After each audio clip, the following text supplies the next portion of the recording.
If you ever get a chance to visit Japan, Osaka is a must, and even though it's a very popular tourist destination with around 16 million visitors a year, it's because it's worth it. Now, a friend and I got to visit Japan for 12 nights and got to spend a couple of nights in Osaka. And unfortunately, I only got to spend about a half a day there, but I'll share what my experience was like during my limited time in Osaka. So after 2 nights in Kanazawa, we took a bullet train and also a limited express train to Osaka, which took about 3 hours from hotel to hotel, and got to see the awesome countryside of Japan from the limited express train. After dropping off our luggage at our hotel, Caption by Hyatt, which was in a great location right in the middle of everything in Osaka, we decided to head out and explore the surrounding area.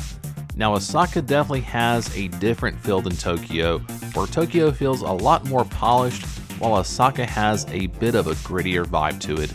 And this was something I definitely noticed right as I got off the train once we got to Osaka. We didn't have anywhere in particular in mind to check out, so we just started walking to see what's around the area, and we immediately came across a shopping and entertainment district with a lot of restaurants and shops which seemed to be endless.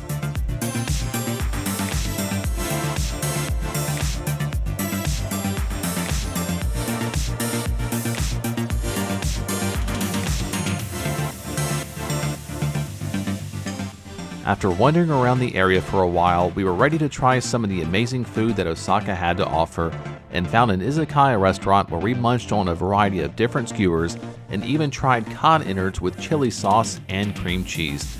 Now, the flavor was good, but the texture was just a little bit too weird for me. But it was still a unique dish to try, and don't be afraid to try foods outside of your comfort zone when visiting different places. Otherwise, you may miss out on some great options. After enjoying the dishes at the Izakaya restaurant, it was back to exploring Osaka, and our approach to the evening was just to walk around and see where the city took us. No maps, no plans, just see where we end up. And also, while walking around, I was still working on trying to get better at using the DJI Osmo Pocket 3. As we explored around, we came across a shrine which I believe was a Shinto shrine.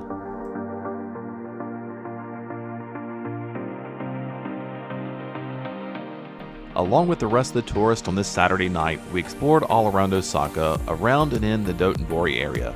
And I wasn't really quite sure exactly where we were most of the time, since there were endless shops and restaurants along the main streets and alleyways, and in the covered open-air shopping centers. And if I went back to Osaka, I would definitely take this approach again to exploring the city. Just get lost and see where you end up.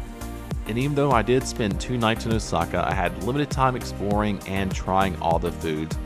And I would definitely recommend staying longer if you can, especially if you're wanting to try the variety of food the city has to offer. There were so many places I wanted to try but just didn't have the time.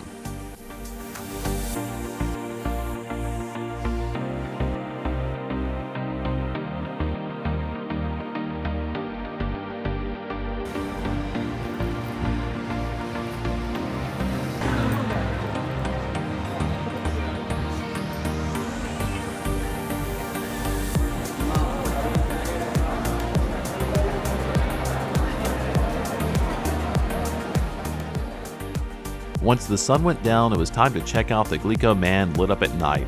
It was time to get out our phone, turn on the GPS, and make our way to our destination.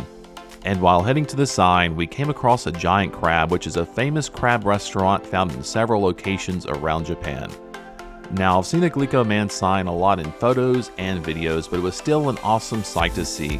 And if you're not familiar with the Glico man, it's been around since the 1930s, and it really captures your eye. If I didn't take any photos or videos, I wouldn't remember any of the other signs around it from that evening.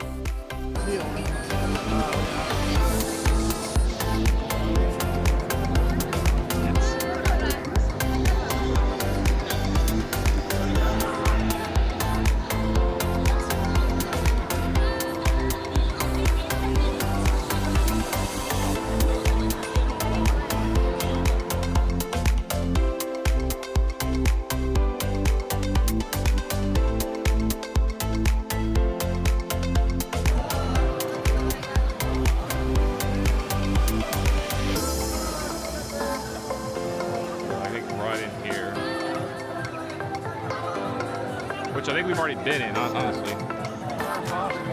I remember seeing this like food looking thing.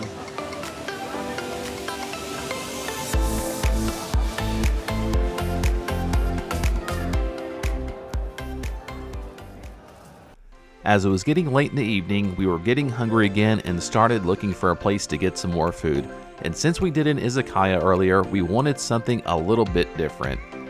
Osaka has an endless variety of food options, and it was definitely tough choosing a place, but we ended up deciding on Omurice, which is a Japanese omelet on top of fried rice.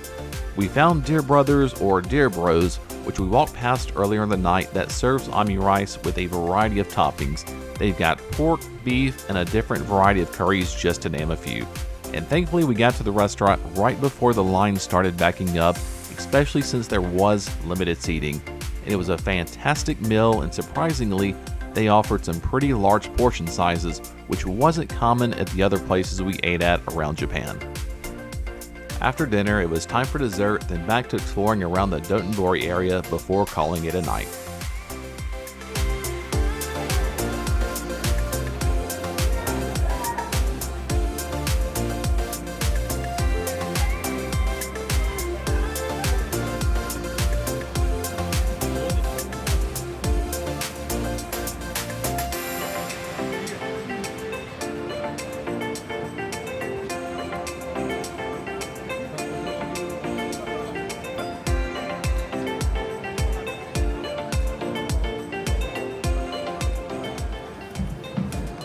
On the second day in Osaka, I ended up doing laundry, getting an umbrella at Don Quixote since rain was in the forecast for the next few days, then headed to the Namba shrine, but wasn't feeling so well, so I ended up going back to bed for most of the day to rest up for our next stop in Kyoto.